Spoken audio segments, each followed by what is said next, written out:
Hello students, today we will start a new chapter, morphology of flowering plants.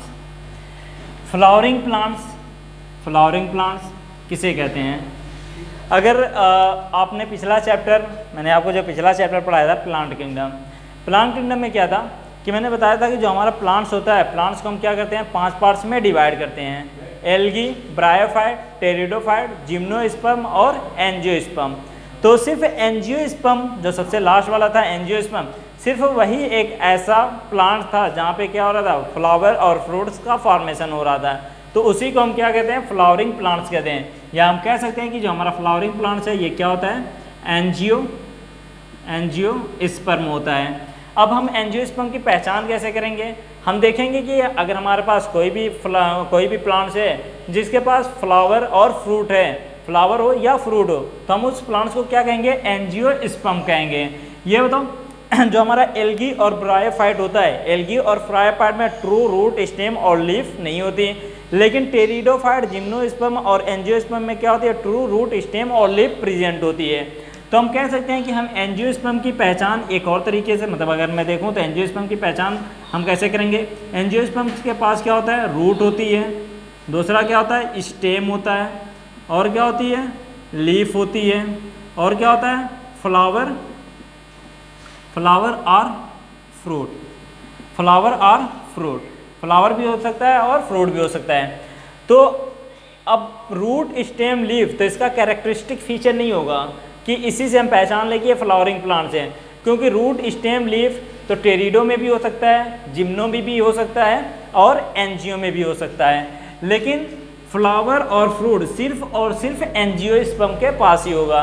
अगर हमें किसी ऐसी जगह पे ले जाके छोड़ दिया जाए जहाँ पे क्या बहुत सारे प्लांट्स हों और कहा जाए कि आप एंजियोस्पर्म को इसमें से अलग करिए, तो हम क्या देखेंगे, रूट, स्टेम, लीफ नहीं देखेंगे, हम क्या देखेंगे, फ्लावर और फ्रूट देखेंगे। अगर उसके पास फ्लावर और फ्रूट है तो हम उसे उठा के क्या करेंगे, एंजियोस्पर्म में रखेंगे, अदरवाइज अदर कैटेगरी में रखेंगे। तो एंजियोस्पर्म ऐसा प्लांट जिसमें क्या फ्लावर और फ्रूट हो। उसके बाद हमारी क्या है, मार्फोलॉजी किसे कहते हैं, स्टडी ऑफ एक्सटर्नल स्ट्रक्चर, यानी जो एक्सटर्नल स्ट्रक्चर की स्टडी होती है उसे हम क्या कहते हैं, मार्फोलॉजी कहते हैं। अगर मेरी मार्फोलॉजी की बात करो तो किसी भी ऑर्गेनिज्म को ऊपर से जो ऑब्जर्व किया जाए, यानी जो कुछ भी दिखे उसी को हम क्या कहते हैं, ये इसकी मार्फोलॉजी है। अगर तुम मेरी बात करो तो मेरे क्या है, 2 हाथ, 2 पैर, 2 कान, 2 आँख, 1 नाक, ये मुझे तुम ऊपर से ऑब्जर्व कर रहे हो, तो इसे क्या कहोगे, ये क्या है, मेरी मार्फोलॉजी है। तो किसी भी ऑर्गेनिज्म की जो एक्सटर्नल स्ट्रक्चर की स्टडी होती है उसी को हम क्या कहते हैं, मार्फोलॉजी कहते हैं। तो कह रहा है अगर हम हायर प्लांट्स के मार्फोलॉजी की बात करें, यानी उसके एक्सटर्नल स्टडी करें, फ्लावरिंग प्लांट्स कहाँ आएगा, हायर प्लांट्स में आएगा। तो कह रहा है अगर हम किसी भी हायर प्लांट्स के मार्फोलॉजी की स्टडी करें तो इसमें हमें क्या होता है, बहुत ही ज़्यादा वेरिएशन दिखाई देता है, यानी इसमें क्या होता है, बहुत ही ज़्यादा वेरिएशन होता है, और ये इसमें क्या होता है, बहुत ही ज़्यादा वेरिएशन होता है। जैसे अगर मैं कहूँ मैंगो क्या है, एक फ्लावरिंग प्लांट है, रोज़ एक फ्लावरिंग प्लांट्स है, रोज़ क्या है, फ्लावरिंग प्लांट है, एप्पल एक फ्लावरिंग प्लांट है। तो अगर मैं इन तीनों को लूँ, ये तीन की तीनों क्या है, तुम्हारे फ्लावरिंग प्लांट है, लेकिन मैंगो की लीफ अलग दिखाई देगी, रोज़ की लीफ अलग दिखाई देगी, एप्पल की लीफ अलग दिखाई देगी, यानी तीनों की मार्फोलॉजी क्या है, डिफर है। ऐसे ही इनके अंदर जो ब्रांचेज निकली वो भी क्या होंगी, डिफर पोजीशन पे होंगे। तो वही कह रहे हैं कि अगर मैं इनके एक्सटर्नल स्ट्रक्चर यानी मार्फोलॉजी की बात करूँ तो उसमें क्या होगा, बहुत ही ज़्यादा वेरिएशन हमें दिखाई देता है, और ये हमें क्या कहते हैं, फैसिनेट अस, ये क्या कहते हैं, फैसिनेट अस। और ये जो वेरिएशन होता है ये हमें क्या कहते हैं, आश्चर्यचकित कर देते हैं कि एक ही ग्रुप में रखे गए प्लांट्स में इतना ज़्यादा वेरिएशन क्यों है। ये बताओ, आपने देखा होगा कि वीड किसे कहते हैं, खरपतवार। कह रहा है कि अगर हम एक वीड को क्या करें, पुल आउट करें, यानी खींच लें, उसे उखाड़ लें वहाँ से। तो कह रहा है जो हमारे वीड होते हैं, सभी वीड के पास क्या होता है, रूट होती है, स्टेम होती है, लीफ होती है और क्या होता है, मे बी फ्लावर और फ्रूट, मे बी इनके पास फ्लावर भी हो सकता है और फ्रूट भी हो सकता है। तो हम क्या करेंगे, वीट को उखाड़ लें तो इनके पास रूट स्टेम लीफ तो होगी, हो सकता है उनके पास फ्लावर या फ्रूट भी हो। अगर फ्लावर और फ्रूट, फ्लावर हो या फ्रूट हो, तो हम ऐसे वीट को कहाँ पर रख देंगे, एंजियोस्पर्म में रख देंगे। ऐसे वीट को कहाँ पर रखोगे, एंजियोस्पर्म में, अदरवाइज किसी दूसरी जगह रखा जाएगा। आइए अब देखते हैं रूट कहाँ से निकलती है, ये कितने प्रकार की होती हैं, रीजन्स ऑफ रूट क्या है, रूट मॉडिफाई हो गया और क्या क्या फंक्शन को परफॉर्म कर सकती है। तो आइए पढ़ते हैं रूट के बारे में। ये बताओ, हमें पता है कि जो हमारा प्लांट होता है वो पूरे प्लांट का फॉर्मेशन कहाँ से होता है, एम्ब्रायो से होता है, क्योंकि एम्ब्रायो जो होता है वही एम्ब्रायो डेवलप करता है, तो पूरे प्लांट का फॉर्मेशन होता है। और एम्ब्रायो कहाँ होता है, सीड के अंदर होता है। तो आइए देखें, मान लीजिए ये एक एम्ब्रायो है, ये एक एम्ब्रायो है, तो एम्ब्रायो का जो सबसे निचला वाला पोर्शन होता है, जो ये सबसे नीचे वाला पोर्शन होता है, इसे हम कहते हैं रेडिकल। क्या कहते हैं, रेडिकल कहते हैं। ये जो सबसे ऊपर वाला पोर्शन होता है, ये जो सबसे ऊपर वाला पोर्शन होता है, इसे हम कहते हैं प्लीम्यूल। इसे क्या कहा जाता है, प्लीम्यूल कहा जाता है। और इन दोनों के बीच का जो ये स्ट्रक्चर होता है, इसे क्या कहते हैं, एम्ब्रायनल एक्सिस कहते हैं।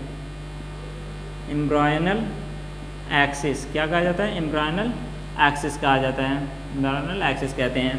तो अब देख होता क्या है कि रूट होता क्या है कि जो रूट होती है अराइजेस फ्रॉम रेडिकल, यानी यही पूरा एम्ब्रायो, ये पूरा तुम्हारा क्या है, एम्ब्रायो है, ये पूरा क्या है, एम्ब्रायो है। एम्ब्रायो में क्या है, तुम्हारा रेडिकल है, एम्ब्रायनल एक्सिस है और प्लीम्यूल है। तब यही एम्ब्रायो ग्रो करेगा और पूरे प्लांट का फॉर्मेशन करेगा। तो एम्ब्रायो में ये जो रेडिकल होता है, ये रेडिकल, आर फॉर रेडिकल और आर फॉर रूट, ये रेडिकल क्या करता है, ग्रो करके रूट का फॉर्मेशन करता है। यानी हम कह सकते हैं कि जो रूट होती है ये क्या होती है, arises from radical, arises from radical. Root कहाँ से निकलती है, रेडिकल से निकलती है। ये बताओ, ये मेरा एक प्लांट है, ये मेरा एक प्लांट है, ये इसकी रूट है। ये बताओ जो रूट्स होती है ये टुवर्ड्स द सॉइल होती है या अपवर्ड द सॉइल होती है। ये क्या होती है, सॉइल की तरफ जाती है, यानी सॉइल के अंदर भागती है। और शूट क्या होती है, सॉइल से दूर भागती है। तो जो सॉइल की तरफ जा रहा हूँ उसे हम कहते हैं पॉजिटिवली जियोट्रॉपिक, और जो सॉइल से दूर भाग रहा हूँ उसे हम कहते हैं नेगेटिवली जियोट्रॉपिक। तो हम कह सकते हैं कि हमारी जो रेडिकल है, रेडिकल रोड बनाएगी तो रेडिकल कहाँ जाती है, टुवर्ड द अर्थ, अर्थ की तरफ जाती है। तो इसे हम क्या कहते हैं, ये कैसे होता है, पॉजिटिवली जियोट्रॉपिक। ये कैसे होते हैं, पॉजिटिवली जियोट्रॉपिक होते हैं।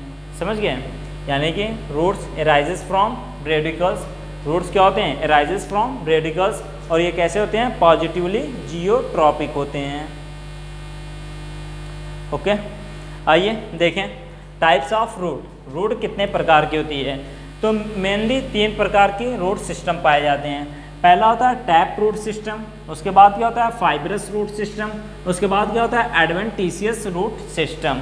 सबसे पहला क्या है, कितने प्रकार की रूट्स पाई जाती हैं, 3 प्रकार की।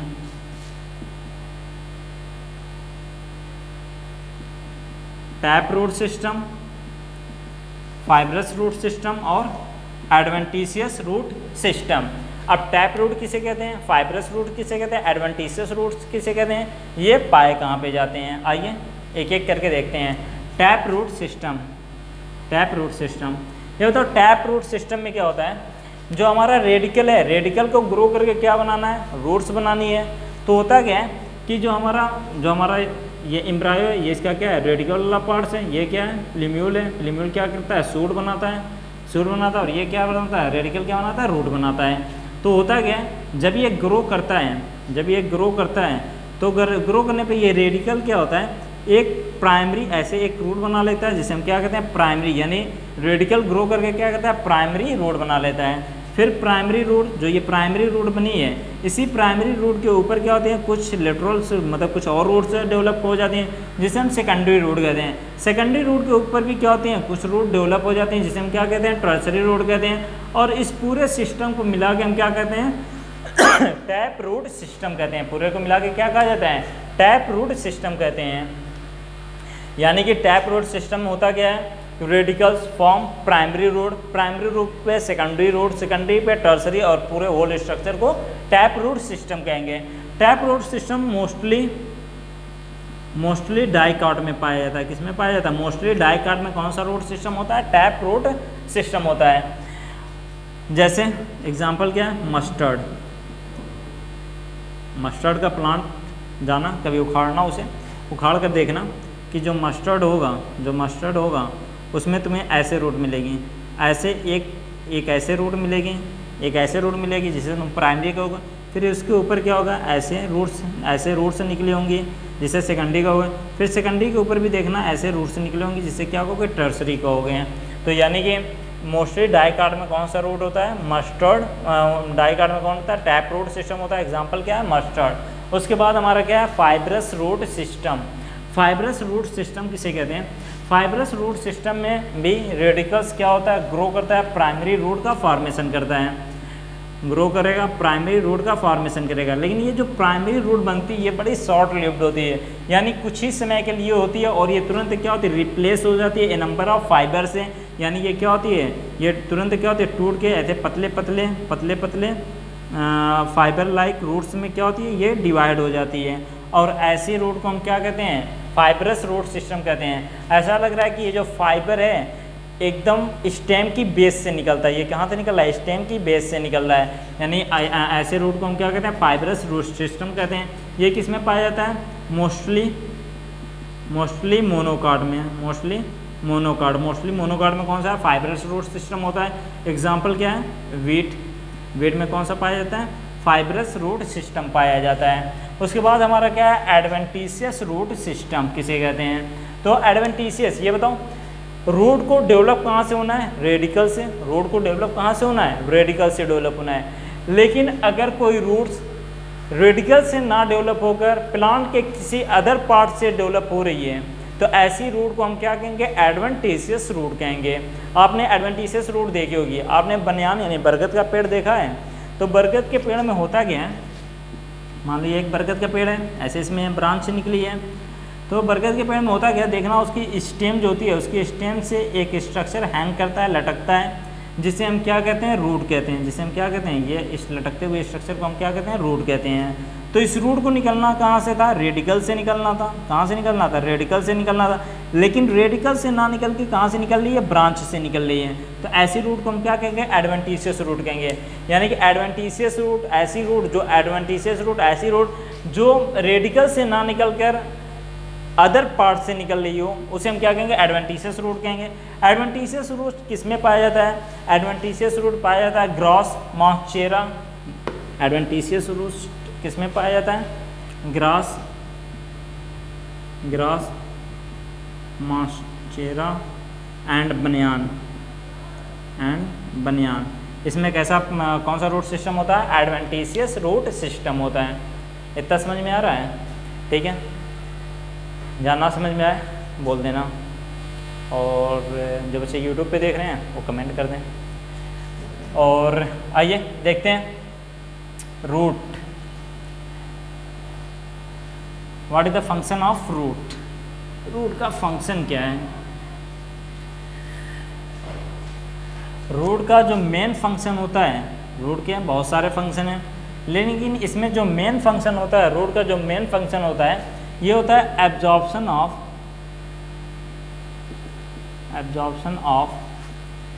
वाटर एंड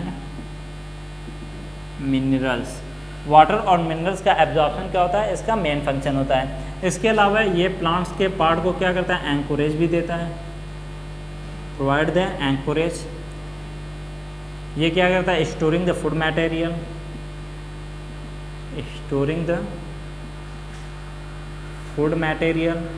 ये फूड मटेरियल को भी क्या करता है? स्टोर करता है। जैसे कैरेट जो हम खाते हैं वो क्या होती है? एक्चुअली रूट होती है, उसके अंदर फूड स्टोर है तो हम उसे खाने लगते हैं। तो यानी रूट में क्या होता है? फूड भी स्टोर होता है। और ये क्या करता है? रिलीज़ करता है। ये क्या करता है? रिलीज़ करता है प्लांट रेगुलेटर्स, यानी प्लांट ग्रोथ हार्मोन। ये क्या करता है? प्लांट ग्रोथ हार्मोन्स को भी हार्मोन को भी क्या करता है, रिलीज करता है। Plant growth hormone auxin, gibberellin, cytokinin, abscisic acid, ethylene, ये सब क्या होते हैं, ये सब क्या होते हैं, प्लांट ग्रोथ हार्मोन्स होते हैं। तो रूट क्या करता है, प्लांट ग्रोथ हार्मोन्स को भी रिलीज करता है। इतना समझ में आ रहा है, नोट करिए।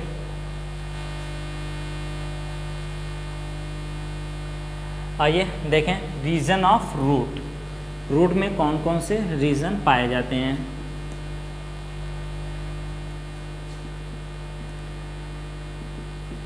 Regions of root, regions of root. Root में कितने रीजन्स होते हैं। सबसे पहला क्या होता है, सबसे नीचे होता है रूट कैप, उसके बाद क्या होता है मेरिस्टेमेटिक, उसके बाद इलांगेशन, उसके बाद कौन सा रीजन आता है, रीजन ऑफ मैचुरेशन। यानी कि जो हमारे रूट्स होती है, रूट्स में कितने रीजन पाए जाते हैं, 4 रीजन पाए जाते हैं, यानी 4 रीजन होते हैं। सबसे पहला वाला रीजन क्या होता है, जो सबसे नीचे होता है उसे हम क्या कहते हैं, रूट कैप कहते हैं। उसके बाद क्या आता है मेरिस्टेमेटिक एक्टिविटी, मेरिस्टेमेटिक एक्टिविटी। फिर आता है region of elongation, region of elongation. उसके बाद आता है रीजन ऑफ मैचुरेशन। उसके बाद क्या आता है, रीजन ऑफ मैचुरेशन आता है। आइए देखते हैं ये क्या है, एक रूट है, ये क्या है, रूट है। तो रूट में क्या होता है, रूट का जो अपेक्स होता है, ये रूट का जो अपेक्स है, यहाँ पे क्या होता है, एक थिम्बल लाइक स्ट्रक्चर होता है, या क्या तो रिंग लाइक स्ट्रक्चर होता है। ये जो थिम्बल या रिंग लाइक स्ट्रक्चर है, इसी को हम क्या कहते हैं, रूट, इसी को क्या कहा जाता है, रूट कैप कहा जाता है। रूट कैप के ठीक फ्यू मिलीमीटर ऊपर, कुछ मिलीमीटर ऊपर यहाँ की जो सेल होती हैं, ये सेल क्या है कि इनके पास डिवाइड करने की कैपेसिटी होती है। और ऐसे सेल जो डिवाइड करे उसे क्या कहते हैं, मेरिस्टेमेटिक सेल कहते हैं। तो इन सेल के पास क्या होती है, डिवीजन की कैपेसिटी होती है, इसलिए इस वाले रीजन को क्या कहते हैं, मेरिस्टेमेटिक एक्टिविटी या रीजन ऑफ मेरिस्टेमेटिक सेल। तो इसे क्या कहते हैं, मेरिस्टेमेटिक एक्टिविटी, मेरिस्टेमेटिक, इसे क्या कहा जाता है, मेरिस्टेमेटिक एक्टिविटी। तो रूट कैप का काम क्या होता है, रूट कैप प्रोवाइड करता है रीजन ऑफ मेरिस्टेमेटिक एक्टिविटी, यानी मेरिस्टेमेटिक सेल को ये क्या करता है, प्रोटेक्ट करता है। क्योंकि अगर ये रूट कैप ना हुआ और यहाँ से ये जो हमारी रूट है सॉइल के अंदर जा रही है, तो अगर रूट कैप नहीं होगा तो ये मेरिस्टेमेटिक सेल को डैमेज होने का खतरा है। अगर ये डैमेज हो गई तो हमारी रूट क्या होगी, रूट ही खराब हो जाएगी, यानी ये ग्रो ही नहीं कर पाएगी उसके आगे। इसीलिए ये रूट कैप इसे क्या करता है, प्रोटेक्ट करता है। इसी के साथ साथ रूट कैप एक चीज़ और करता है, ये क्या करता है, रिलीज़ करता है या सिक्रीट करता है। ये क्या करता है, सिक्रीट करता है, किसको, म्यूकस को।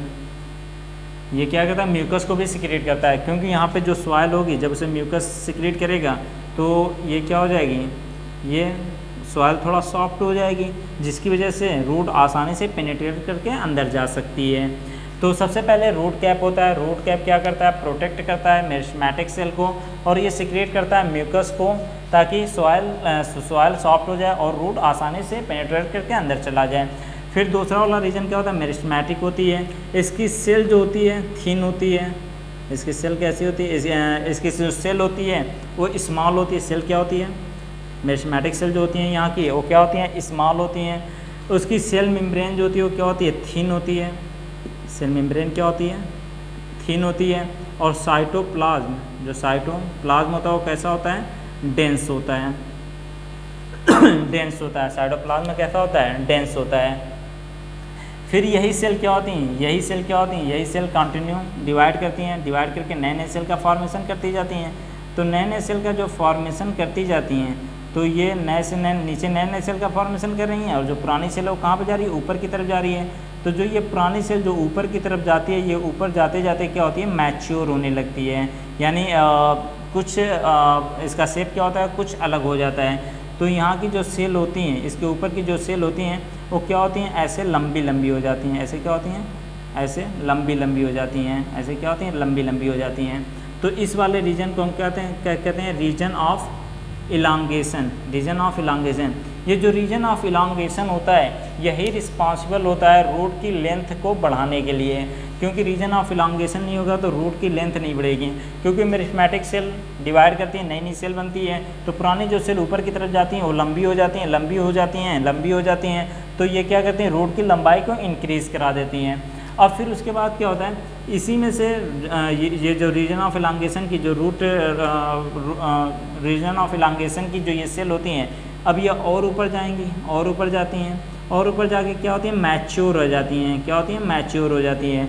तो इस वाले रीजन को क्या कहते हैं रीजन ऑफ मैच्योरेशन कहते हैं। इसे क्या कहा जाता है रीजन ऑफ मैच्योरेशन कहा जाता है। यानी सबसे नीचे क्या होता है रूट कैप होता है, उसके बाद क्या होता है मेरिस्टेमेटिक एक्टिविटी होती है जहाँ पे स्मॉल सेल होती हैं, थिन सेल मेम्ब्रेन क्या होती है थिन होती है, साइटोप्लाज्म उनका क्या होता है डेंस होता है, उसी की वही सेल क्या करती हैं लंबी लंबी हो जाती हैं, उसके ऊपर क्या होता है रीजन ऑफ इलांगेशन, उसी को हम कहने लगते हैं। फिर वो सेल और ऊपर जाती हैं तो क्या होती है मैच्योर हो जाते हैं, जिसे हम क्या कहते हैं रीजन ऑफ मैच्योरेशन कहते हैं। अब रीजन ऑफ मैच्योरेशन जो होता है वहाँ पे क्या होता है रूट हेयर लाइक स्ट्रक्चर निकल आता है, जिसे हम क्या कहते हैं रूट हेयर कहते हैं।